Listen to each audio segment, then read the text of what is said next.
All right. Welcome to the show. Thank you, Mr. Sound Producer and Engineer and figment of my imagination, Mr. Ronaldo. Hey guys, welcome to the show. Let's get this thing started. Welcome, Tim. Also, check out the brewpodcast.co and stay to the end, and we'll tell you how to get some free laundry soap. Oh, baby. We are happy to be here with the world famous Tim Allen, friend from over a decade ago, probably 2 decades, probably 20 years, yeah. So welcome to the show. And we start off this segment with Tim. How do you like your coffee? I'll tell you, it is outstanding. Upton coffee. Upton coffee. Actually, what I really meant was, how do you take your coffee? How do I like my coffee? Yeah. Well, like my grandmother used to say, stark naked. Black. I was not expecting that. I like my coffee like I like my body. Stark naked. He was a tea drinker. Okay. I'll have to think about that on the way home. Show. Elephant in the room. Your name is Tim Allen. And you're a contractor. Residential contractor, meaning home improvements. You are a home improvement contractor. Oh, yeah. So I'm sure that adds a bit of entertainment and maybe sometimes complications to your life. I wanted to start off with some light-hearted quiz game of how well you know your Tim Allen trivia. Ronaldo, can you cue up the suspenseful game show music, please? Tim. Yes. How well do you know your Tim Allen trivia? I guess we're going to find out. Okay. Here's the game. It's a Tim Allen movie or show trivia. I describe the plot. You tell me the title of the show or movie. Okay. Okay. I get it. Question number 1. A divorced dad puts a red suit on, grows a white beard, and suddenly has a full-time job on Christmas Eve. Well, we know it's Santa, but I don't remember the name of the actual title. Okay, wow. That was a softball. Yeah, I know. It's going to get harder. The Santa Claus is the correct answer. The Santa Claus? Claus with an E. Claus, the Santa Claus. Yeah. Yeah. And then they made a second one. I didn't watch that, by the way. Yeah, obviously. Question number 2. A suburban dad accidentally shrinks himself and his neighbors down to ant size while trying out new technology. I don't know. I don't even remember that one. Ant-Man? If you had said Honey, I Shrunk the Kids, you would have been wrong. Right. You're in. The correct answer is Joe Somebody. I've never actually heard of that one. Yeah, I never heard of it. And then trick question, he doesn't shrink. Trivia. Interesting. Now I'm going to have to go look that up. Next question. A spacefaring action hero learns he's actually just a toy. Toy Story. Or do you want the character? No, that's good enough. We're letting you off easy today. Toy Story, correct. I would have also accepted Toy Story 2, Toy Story 3, or Toy Story 4. I forgot, yeah. Next question. An ex-con must turn his life around while raising his young daughter. I don't know that one. I never seen it, but I do know the movie. It's called Jungle to Jungle. Yeah, I don't even remember that. I don't even remember that title. It's probably, I'm going to say, late 80s, early 90s. Next question. With Tim Allen? Oh, yeah. That was before I ever heard of him, probably. A family of suburbanites must fend off trouble when they decide to skip Christmas. Pass. Christmas is in the title. Yeah, I'll pass again. They're screaming at you right now. I know. Christmas at the Cranks. At the Cranks. I didn't watch that. I've only seen a couple of clips of that one. I can't say I've ever seen it either, to be honest. 2 Christmas movies in his top 10. Okay.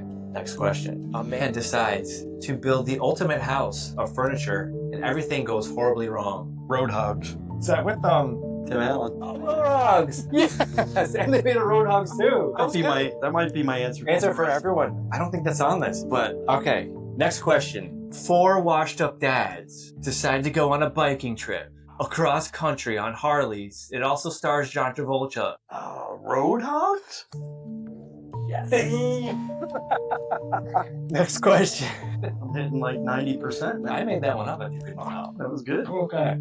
I got it. Roadhog. Next question. A former superhero must get back into action to stop the new threat. It's also the name of a popular web browser. Roadhogs? What do they call those? Web meeting places online where you meet online on the web rooms. Zoom is the answer. I was looking for Zoom. I was coming to me. Zoom. Last question, because nobody's keeping score. None of this counts. A middle-aged dad who also has a cable show on TV, who also tries to improve his family alongside of making improvements at home. Home improvements. Home improvement. Yes. Ding. 55%. Accurate. 45, I think. Yeah, we're not even close. We're not keeping score. Well, let's wrap up this segment before I start breaking more of a sweat. Okay. All right. Quick advertisement. Hey guys, one of the things we're learning in this podcast business is to sponsor yourself. That's why we've developed our own laundry soap. Seems kind of random, but that's what I'm passionate about. So here you go. It comes in 3 flavors: patchouli, unscented, and lavender. Patchouli is my favorite. And it's got like 3 simple ingredients plus a fragrance. So can't go wrong there. It gets the clothes clean and it's real easy on the skin for those who have sensitivity and those who don't like to stink up the whole neighborhood with their gross store-bought scents. Personal opinion. Available at thebrewpodcast.co. Check out our website, thebrewpodcast.co. Basically, you'll see some of the things we're selling, some of our merch. You can get some of Ronaldo's glasses printed on a t-shirt.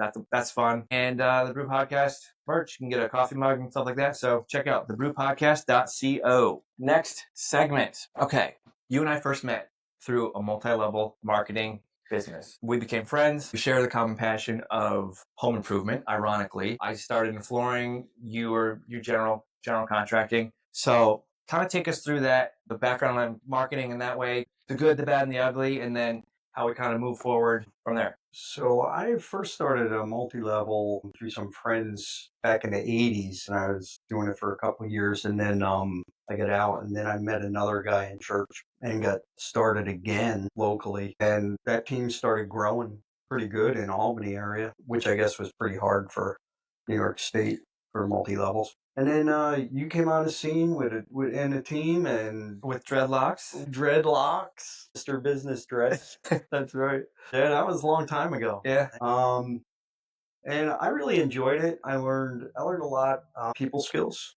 Yep. Learned a lot of business stuff, I guess you would call it. But mostly for me, I had just gone through a pretty bad divorce, really bad 5-year marriage and a divorce. And for me, it was a place to associate with like-minded people, and it gave me some value, I think, back. Yeah. You know what I mean? And made a little bit of money here and there, but honestly, I don't think that was my main goal then, even though I wanted to. I just enjoyed being around the people. Yeah. You know what I mean? It was a good time, and I had a lot of good memories from that. Yeah. Fun group. For sure. Yeah. I never made anything to speak of. Yeah. Me either. But it was worthwhile being involved in it.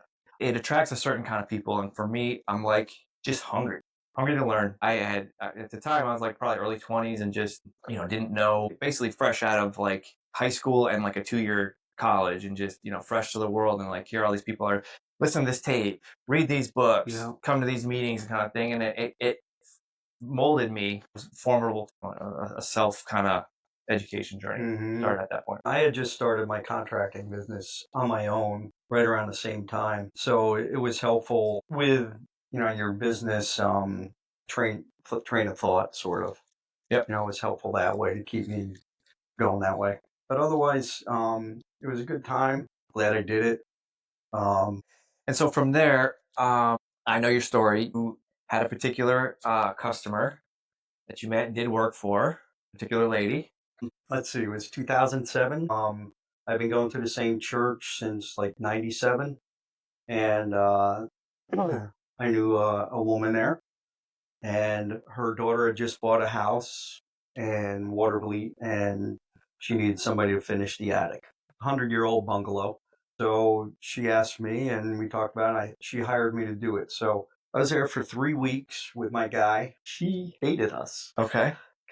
Mainly, I think, because she was under stress and didn't You were wrecking her realize. house. Yeah, and she hadn't moved in yet, so she didn't make a ton of money, and she had her apartment she paid for that month. Now she's got a mortgage she had to pay for. She had 3 weeks vacation. She was trying to get everything done and get in. So it took us almost 3 weeks Hmm. to do the work. Settled up. I came back the next week. She had moved in and she was settled in a little bit. I came back the next weekend to do like laundry supplies and hang some ceiling fans, so on. And I was there all day Saturday and things were going good. She was fine, very pleasant, very different person. And she had a little 3-year-old boy who was following me around because I had shiny tools. Yeah. You know how boys are. Yeah. And so it was like later than I thought. It took a lot longer than I thought. And she said, "Hey, I'm going to have some dinner. You want something?" I said, "Sure." Ended up hanging out till about 11 o'clock and started dating. She hates it when I tell people this. I probably shouldn't say this. We But could just edit it out. No one watches this show anyway. yeah. Said, I tell people, yeah, she hired me to build her a bedroom and I never left. Stop saying it. And we got married 2 years later. Monday's our 16th anniversary.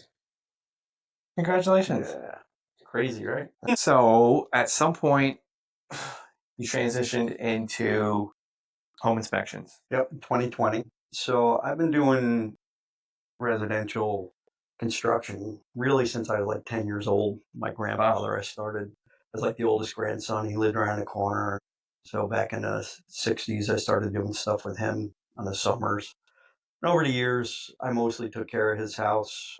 Dad taught me a little bit. My grandfather taught me a little bit. My uncle taught me a lot because he also did a bunch. So he would have us go and do maintenance and painting and stuff like that. But back in the 70s, that was good beer drinking money. Yeah, man. So I've been in construction remodeling for like 50 years. I'm 67 next week. So Anything for 50 years is a long time. it is. And I enjoyed it. I think the thing that kept me going was you're always working in a different place. Yeah, me too. Every job, you're always learning something, even though you've done it like 100 bathrooms or 100 kitchens or 100 decks. You always learn something Yeah. new, right? Which is, and then you have that immediate gratification Yeah. of doing the job well done. And especially if you don't get any callbacks. So You block that number. if you got paid, you don't need to get called on again. Question though, have you ever had a job where it's like this is 1,000% perfect, or is it? Oh yeah, all my jobs. Yeah, okay. For I'm me, surprised. yeah, the perfectionist in me is like I look at a job A plus, even solid A job, and I look at it, I'm like, well, there's this swirl here. There's fly in the ointment there. I mean, am I the only one who does that, or is? Well, it depends on what a perfectionist you are. Yeah, but that was 50 years, and I was like, I think I've had enough. And I figured home inspection was, to go back to your question, home inspection was something that was just a natural progression for me. Doing the home inspection is easy because if you're doing a bathroom on the second floor, you're going through the whole house anyways because you got plumbing to do. You might have electric to run. You got to go down in the basement and shut stuff off, turn stuff on, and so on. So you're looking for stuff. Or you had a customer, you're doing something, they say, "Oh my God, my toilet's leaking, but can you look at it?" You're always fixing something. It's true. So the home You know it all. inspection business was like a natural step for me. And you know what I found out? It's a lot easier walking around making a list for somebody else to do.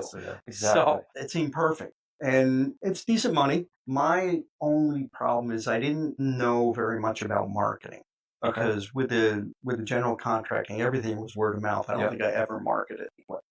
What I come across today is that people are getting those three estimates. They're checking your credibility online and doing all those things. Where back then, all you needed was, hey, I got this guy. Right. His name is Tim. Here's his number, and you're in. And Yeah. correct me if I'm wrong, but typically, if it was a solid price, you got the job. Absolutely. And I think the reason was a lot of people, contractors have that stigma. And what I found, a lot of people will recommend you to their neighbors or friends or relatives, and they'll have you come in and do a small job, like something small, 1 day job or whatever, just check it out. And if they like it, then they'll think about, oh yeah, I do have a good to-do list. I did want to do this. And that's how I got a lot of my work, I think. Plus, whenever you're working for other contractors through the 80s and 90s, when I was working for other guys, I always had side work. When you're in the construction business, doesn't matter which field, you always have side work because you're always trying to make extra money because you never get paid enough. It's like chasing your tail, yeah. Yeah. So when I decided to go out on my own, I already had, I gave my 2 weeks notice trying to do sales back in the 90s. I gave my 2 weeks notice and I had like 6 weeks work lined up by the end of that. But it's all word of mouth. Going back to the inspection business, I thought that might be the same way. And it really wasn't. I knew some realtors. They taught during the inspection course, you got to go in and meet and greet, shake hands. Usually the established realtors aren't going to use you right away because they don't want a guy that they don't know you. They don't want anybody that's going to blow it or deal. So you got to work with the newer ones. Yeah, Get on let's their talk list. about the back corner deals of. Listen, Tim, I need this house to pass. Yeah. Wink, wink. Let me slide this over your way. Yeah. I'm sure you've never seen that. I actually haven't. I actually haven't. I'm fortunate. All the realtors I worked with have been pretty straightforward, and there's some things that they could have done if they were less ethical, but they didn't. And I'll give you an example of that in a little while. But I started in 2020. You can't get into a real estate office and meet anybody in the middle of COVID. You can't. Yeah. How'd you do that? You can't. But because of all my other customers from my contracting business, 2020, 2021 wasn't bad for starting out.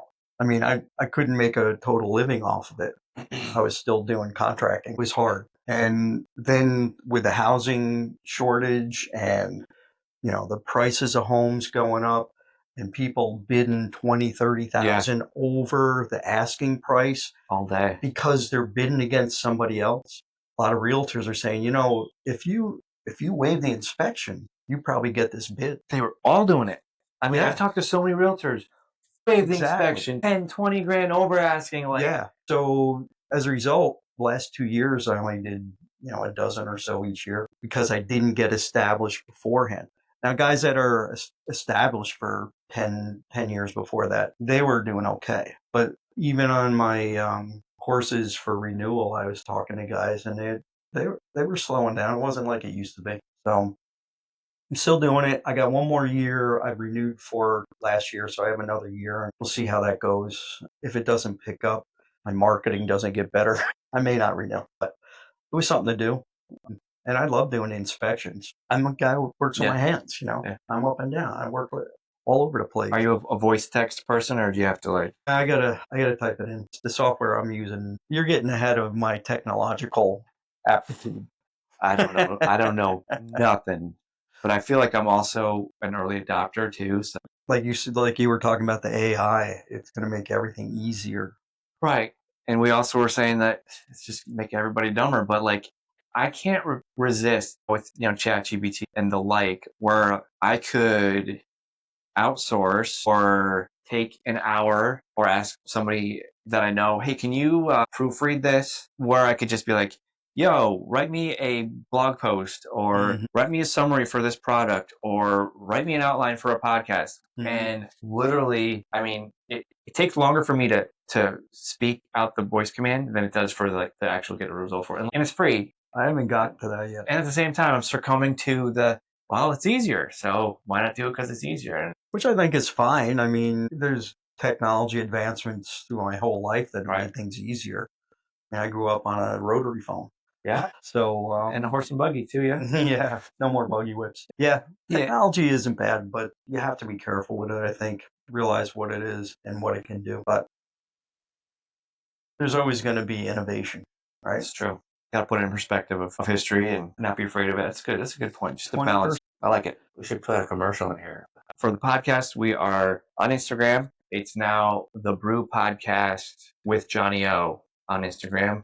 Please follow me. I only have less than 100 followers. That's my ask for this episode. Blow up my Instagram, please. And I'm also on TikTok. That is the Brew Podcast Rocks. So check me out there. And if you're watching this, you're watching it on YouTube. I think currently, Tim, I have 0 subscribers on YouTube. I also want to actually I tip my hat to my future self and congratulations for making the worst video podcast you've ever made with the best guest that I've ever had. So I'm very proud of you and wow, look at how far you've come, future me. So I salute you and it only gets better from here. You'd say your favorite guest ever. My favorite guest ever right here, Tim Allen. The real Tim Allen. So yeah, check us out on socials. Subscribe to the YouTube, please, and like and all that common stuff. It really helps. And you can count yourself as among the first followers of the Brew Podcast with Johnny O. So thank you with all my heart. And Ronaldo thanks you as well. Hey, just giving you a heads up, this next section might be a little graphic. Tim's going to share his experience with the miter saw. So, moving right along. We never got to. Ish. Let's talk about safety. Ah, safety. That's a big issue with me. That's a big issue. Now tell your story. I won't do any tease. My What most happened?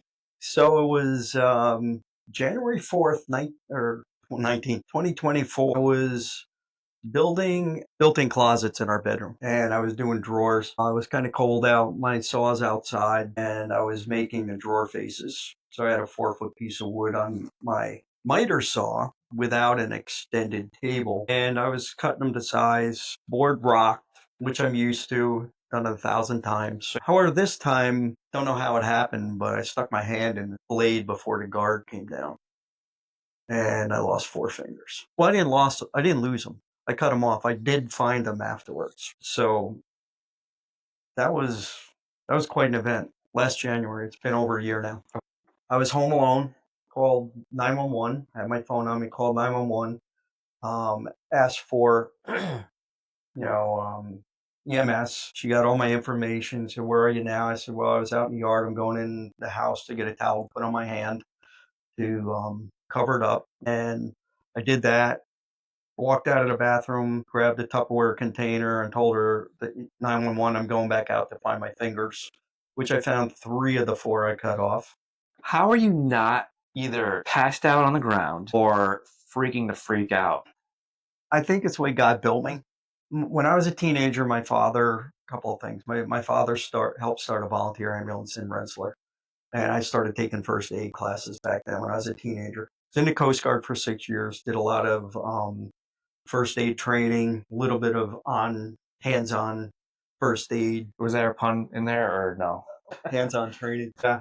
So other than that, I've never like got overly excited about emergency situations like that. Because I'm squirming right now. Yeah. I'm like starting to sweat. It wasn't a pretty sight, I can tell you that. I have pictures if you want to see them. No. Ugh, don't post that. Yeah, no. No, the thing that sticks into my mind was it didn't hurt as bad as I would have imagined, and it did not bleed as much as I would have thought. But it was cold out, so circulation in their fingertips are always a little less, anyways. But the interesting thing is, if you ever watched a war movie or a horror film when a limb gets Yeah. lopped off and they hold it up and you're looking at it just like in the camera, that's exactly what I did. I just kind of went, my God.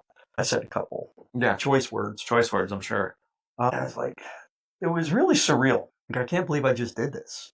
But yeah, there was no panic. I had a more severe accident back in the 80s, if you don't mind me backing up a little bit. I was on my way skiing after a nor'easter and hit a patch of ice or something on the road. Wasn't going very fast. And my Subaru station wagon slid sideways down the middle of the road. Full size Chevy van came up going the other way and T-boned me. Oh my God. Fortunately, I think the road was slick enough so that it spun my car around. But Took the yeah, but it's still, I mean, the doorpost, the doorpost was over here if I'm on the driver's side. And so I got hit really hard. I had 6 broken ribs, and then they took me to the ER. Matter of fact, I was told the EMS when they got on scene, thought I wasn't there anymore. Was in the ER for 8 hours, was in a hospital for a week. And the nurse that was there later on in a week, I was talking to her. She said, I was on duty when they brought you up. They said they weren't sure you were going to make it through the night. oh my God. So I had much more serious injury than the fingers. And you're how old at this point? So I was 30 almost, around 30. But here's the thing. I was in really good physical shape back then, and the staff was telling me that. Post military. Yeah, and I was skiing, downhill skiing, I was mountain biking, I was windsurfing, I was working out, I was hiking. I was really in physically pretty good shape. And everybody was saying to me, wow, it's amazing. You're in such good shape. That probably helped you get through, and heal up and yada, yada, yada. So I was like, yeah, you're probably right. But at that point, I wasn't a born again saved Christian. And I believe that. And I wasn't thinking about it. It was like 2 or 3 years later when I came to the Lord. So then what happened with this I already know who's looking out for me. And I had a totally different attitude about it with Okay, fast forward. this serious injury last year. And I was like, God, I know you got this. I'm going to be out of work for a while, but I know you got our back, and I have complete faith in what you're going to do here. And It's funny how time stands still and you just remember like yeah, the thoughts that are going through your head at the right. time. Yeah, you do definitely. So w- when I went out on my own, just to back up a little bit, business wise, when you're working for somebody else, you're getting a W-2, you get a paycheck. You think that's you got to keep working for them to provide you the paycheck. You're confused on who your provider is. Right. When you go out to business on your own, you understand who your real provider Yeah. is, and you know it's God, Yeah. and He's there to take care of you. You may not get wealthy, depending on how good you are at business. And I never really thought I was good at business. I was good at what I did skill wise, but building a business, I wasn't that good at. But God It's two always heads. provided, you know, Amen. He does provide. and that's the key. And so when I cut my fingers off, I knew it was going to change some things, but I knew I had been in worse condition with that accident in the 80s, the car accident. And then I didn't even know God. Yeah. Was that like when you look back on that, was the accident a foundational pivotal point that led you? Not right away. No? No, it wasn't. No. I would say I grew up in a Methodist church, and it was a good Methodist church. But as soon as I was old enough, I walked away Hmm. and did my own thing. Interestingly enough, I carried a Bible with me on all my travels when I was in the Coast Guard and everything. Never opened it. Never. Okay. I mean, when we were in first grade in Sunday school, they gave you a Bible with your name embossed on it. Yeah. Who reads? What 5-year-old's going to read King King James? James. I enjoy reading it now occasionally, but Yeah. I just kept it with me. It was weird. So God was always there with me. I just didn't acknowledge it. You Yeah. know what I mean? And it's like you can see people now, friends of mine who aren't saved. You can see the same thing. God's doing something in their life, and they're just not ready yet. They just don't see it. They're not Right. ready to accept it. Yeah. Timing is everything. And then also like not there's one truth, but everybody is in a different place. And Mhm. not everybody is the same. And certain truths. The other day I was listening through the Gospel of John, and I was like, I was just like, did they just write this? Like I I couldn't know what you believe mean. I it. never heard this.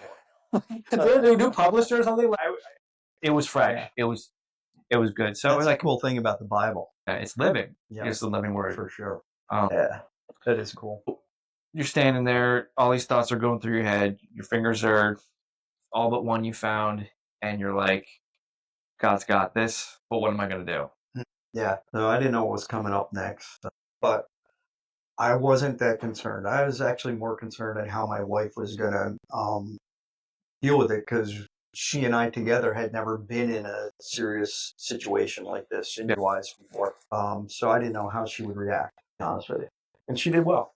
Um, she didn't overreact. She was concerned, but we got through it. It was a tough week. So make a long story short, they took me to Albany Med and they took x-rays. My son, actually, I called him and actually I texted him, told him what happened. He texted me back, "This isn't a joke, is it?" Because I was always joking around with him Oh on my different God. things. Yeah. Don't joke about safety. And I said, "No, this is real." And I said, "I found 3 fingers. If you got time, you want to stop over, And the see if we can stomach. find the other one." So, Only a father son, only a relationship can withstand that request. well, he actually said, "Yeah." And then he said before he left, he called a friend of his and asked her to go with him because he was afraid he was going to be too like hyped up and drive crazy. So they actually found it. She found it, poor girl, and they brought it to the hospital and they hung out there with me in the ER for a few hours, I think, and then they sent the x-rays to Westchester Medical Center. They do trauma, a lot of tri-state trauma, really. And he said if they think they can replant your fingers, that's what they call reattaching them, replant. They think they can replant them, we're going to send you down there and they're going to do the surgery down there. They said yes. They set me down in a helicopter, 40-minute ride. Wasn't as much fun as I thought it would be. Mm-mm. I've never So been. I mean, Different circumstances. I'll be more fun in different circumstances. But I was, they replanted them that night, and I was in Westchester for the rest of the week, almost 7. So, you ever hear of leech therapy? Yeah, I actually have. Pretty Sounds like gnarly. it sounds medieval, but they're in the pharmacy in the hospitals. They grow them in some places. They're actually leech farms specifically for medicinal use. But the How cool big are we thing is, talking? I mean, yeah, a couple inches. Maybe. okay. Big old black They were suckers full just grown. yeah. Yeah, they were beautiful. Yeah, so it was really weird. They would prick the end of my fingers that they replanted because they were able to put reattach some of the arteries, but not the veins that are super small. So arteries bring blood in, veins bring blood back. So would bring in fresh blood in, it brings nutrition stuff to help heal, right? But it would just build up there and stop if they didn't have this recirculating. So that's what the leeches did. They kept sucking blood out so that fresh nutrition Okay. could come into the fingertips. The So- weird thing is, when leeches are full, they just drop off and they crawl away Okay. off the bed. Oh my god. It was really So what is it? Just to get a visual here, is that like one leech per finger? Is that yeah? Yeah. Okay. Yep. Okay. And they happened to put me in ICU not because they were concerned about me that much, but because they wanted the one-on-one nursing. Because every 2 hours they had to put leeches on. Okay. So every time a shift changed, these people in this particular ICU were in neurology because there was the only bed open. Like the burn center or a trauma center, they're used to the leech therapy. Okay. But these people weren't trained in it. So every time a shift changed, I had like 5 or 6 or 8 nurses learning how to put leeches on. It was a classroom. Yeah. You were the example. Yeah. So, but you do, getting back to what we were saying before, you do understand who your provider is. Something I didn't expect. Two of my good friends, 2 guys that worked for me over the years for many years, they put together a GoFundMe. Uh-huh. And the good thing was, I listened to somebody years ago after I met my wife and started being better with my finances. She helped me with that a lot. And we talked to some other people. And we had like almost 6 months of bills put away. So I wasn't concerned about the bills. And that's another thing, God impressed on me to do that. And I probably never would have done it if I wasn't married to her. Yeah. Yeah. Why? I just, everything I made, I spent, I had fun, but I knew she needed that security. Yeah. And it was a good idea anyways. Yeah, So, women have a security gene. yeah. And I'm glad I did it and we got through that and we're, been going ever since. Started working again. You just keep going, right? Right. Day at a time. You just keep going. No big deal. Well, it is a big deal, but wasn't the worst thing that happened to me. Yeah, and don't you think? I mean, it could have easily happened to somebody else with a different mindset. It could have easily just debilitated them. It's all perspective. One, it could have been worse, but also too, like it's not outside. I know you understand this, but it's not outside of God's will for you, and that's probably a bill. A tough pill to swallow, right? So, okay, so now you're saying that God wanted this to happen to me. I'm sure you go through all that. Why God? Why? I actually don't. I'm not one of those people. Why me? I'm like, all right, God, there has to be a reason, and you're gonna eventually show me why. I'm not one of those people who get mad at God for something bad happens. Bad things happen to good people all the time, whether you're a Christian or not. And so in that case, I was just like, okay, what's the next thing? What do we do from now? Where do we go from here? Yeah. And that's why I've always been pretty much, I can say I pretty much learned that from a guy I used to work with. He's like 10 years older than me. We were doing sunrooms and we were learning it as we went. He had a lot more experience than me and we'd mess something up and I would like, oh man. And he would go, all right, so how do we get ourselves out of this mess? Just figure it out. Yeah. Because really in the construction business, there's a certain amount of skills you learn and then the rest is all problem solving, right? That is a fact. It's figure it out, or who do I know? Also the networking too. Who do I know that has seen this situation before? Right. And you should figure it out. And figure it out. I would assume that's like what a lot of professions are like. You learn whatever it is you need to learn, and then the rest is figuring it out as you go. What do you have on your plate currently? I know you're doing some side projects, some things with your son. Mm-hmm. Why don't you tell us a little about that?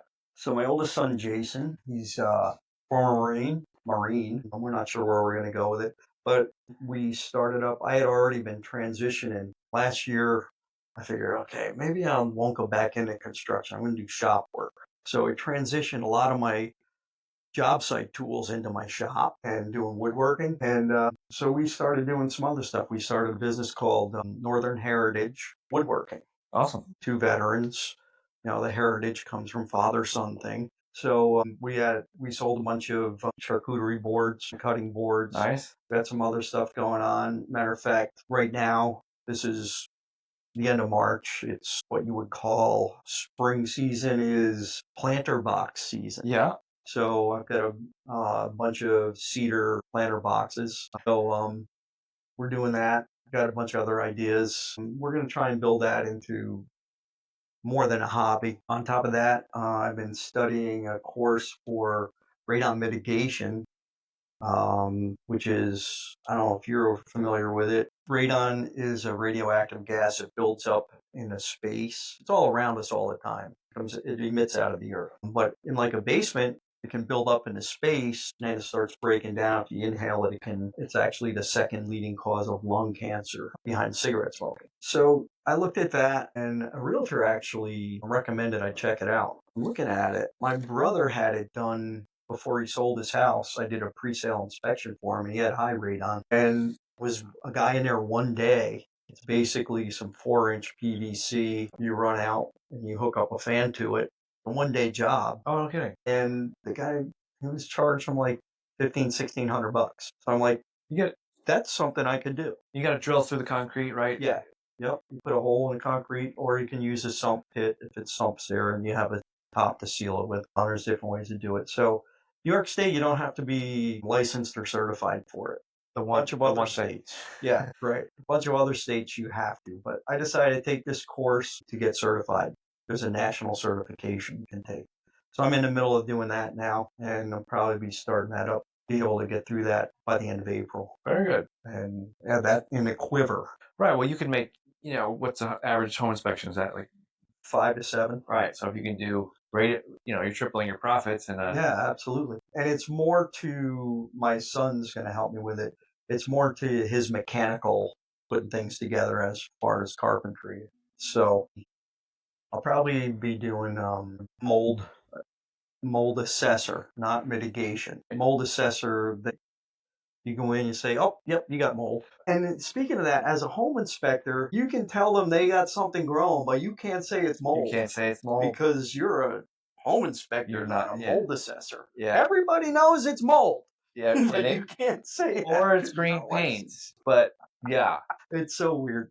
Well, it looks like mold, but did you have it certified? Yeah, exactly. So, but then that's where you come in. Yeah, Switch hats and exactly. Mold assessor, put that in the quiver too. we should probably say to our audience, if you have mold in your house, please get it inspected. It's bad. It's nasty. It can cause major lung issues. So mold is no joke. We don't take it lightly. That's so right. get rid of it. Call Tim. Call Tim. If we want to get a hold of your charcuterie boards or planter boxes for your services, how can people get in contact with you? My son started I think he's got a website up now. Northern Heritage Woodworking. Northern, I'll put it at the bottom of the screen. Yeah. Right here. Right here. Heritage.com. .com. I don't know if he's got the website up yet. We have a Facebook page, maybe an Instagram page of the same name. 518-542-1274. That's Tim Allen Home Inspection. Very good. Oh, he's got an Etsy page for that we were selling the boards on. And we're doing the other things, the bigger things locally on Facebook Marketplace. It's starting to work out a little bit. We'll see if it goes any place. Jason might have a video, I think, already. Good. I can show you. He has one of those time-lapse videos, sanding it up. And I bet you he has more followers than I do. Yeah, I bet anyone's got more subscribers than you, Johnny. And that's why we ask our audience to please subscribe, support the show, be amongst the first to be subscribers to the Brew Podcast. If you wouldn't mind, check us out on TikTok, The Brew with Johnny O. We're trying to promote that page. You'll find outtakes, some inspiration, highlights from the shows. It's worth checking out. The Brew with Johnny O. Also, thebrewpodcast.co. You'll find our sponsor, Upton Coffee, coffee by the pound, laundry soap, and some mugs and shirts and stuff like that. So support the show. Check out our stuff. Now back to the show. Yeah. No, good day. I'm going to throw some questions at you, and we're going to just answer them quickly. Hopefully, we can keep up with this fast pace of this segment. Let's talk about some Roadhogs. your favorite book, Roadhog. Lightning round. Give us 3 books that you recommend. I don't read a lot anymore. This is probably my favorite one right here. I have. God's Promises for Men. Yes. My sister-in-law gave me this like 25 years ago. And Thus the duct tape. yes, the duct tape. It gives you headings on what you might be going through and scripture references for that. And this has been in my van since she gave it to me. And I have certain ones that I go to all the time. Now, sometimes you feel like you need to pray and you don't know what. And you don't know what you're going through. And you say, you know what, this is bothering me. I was able to go to this and look into each heading and find out scripture. For example, like, what are a couple? So, God comforts a man when, and it gives you a bunch of different. He feels inadequate for his responsibilities. On page 144, and it's got several scriptures in there. Or God's love is with a man when he brings his problems to God. Gives you a page and a bunch of scripture references there that you can read. And that's helped me a lot over the years. And they're still on Amazon. I looked it up recently because this one's falling apart. Well, that's the best kind of book, It's, is one that's been used. I don't say that I live by it, but it definitely has helped me through my daily life. You just go through things, get God's promises. What's going on there? Other books, what do I read now? But Audiobooks. I listen to the Word a lot on audiobook. I read a lot of stuff now on shop work, building things, different tools and so on, that type of stuff. And right now, I can't say it's my favorite book, but it's all about radon. Wow, you go with that. Sounds very gripping. Yes. Oh my gosh. No, not really. 2 favorite songs. If you had to pick 2 songs that inspire you, what would they be? There is an artist I'm following right now. What's his Zach Williams. Yes, I've heard of Zach Williams. I love him. He's got a song out with Dolly Parton. His album Rescue Story, and it is There Was Jesus with Dolly Parton. That's one of my favorites. That's a great one. It's a beautiful song. And there's a couple other songs he's got on that album that just hit me. Like the title of one is Less Like Me. Be more like Jesus. Yeah. Good. Zach Williams. I'm not a huge Elvis fan. I know a couple of his rock songs. Yeah. But my first marriage, my father-in-law gave me this CD set, like 2 or 3 CDs of Elvis gospel quartet. Okay. And some of that stuff was so much fun to listen to. You got the old-time gospel songs, but you have Elvis's voice in it. Yeah. It's crazy good. Crazy good. So I listened to some of that stuff, and I've gotten into a lot more of the old-time gospel. I couldn't tell you what or where. I have a playlist with some stuff on it. I just listening to it. Old gospel-y, Elvis-y. Yeah, because I'm an old man. As we close, what is one piece of advice that has helped you the most in your life and you'd like to share with our audience? I would say develop my faith. Know who you are. Know who God is. And know because we're not our own. We are His. And if as long as you understand that you're a child of the King, you're an heir to the throne, then that can help you through a lot of stuff. Amen. Through His Son, Jesus, Yeshua, our Messiah. Yeah. Work hard. Otherwise, have faith in God. Do everything you can. Work hard. Start early. Finish late. Let God bless you. Amen. For sure. That was a great conversation. That's a wrap. Thanks for joining us. Absolutely. Glad you had me. Like and subscribe. Follow Tim. Tim, thanks for joining us. We'll have to have you on again. Our best guest to date. Thank you all for joining us. Love that. And we will see you on the next one. Bye. Where should I look here? Wait. See you. Bye. That's a wrap, guys. As promised, your free laundry soap. Go to thebrewpodcast.co. Add a sample pack to your cart. It's free plus shipping. It comes with one of each: patchouli, lavender, and fragrance free. It's yours for the taking. Free plus shipping. All we ask is just leave a review for the product, that would be awesome. It would help us out. That's it. See you next week. Also, Kevin Brandow from Petra is going to be on the show next week. It's going to be awesome.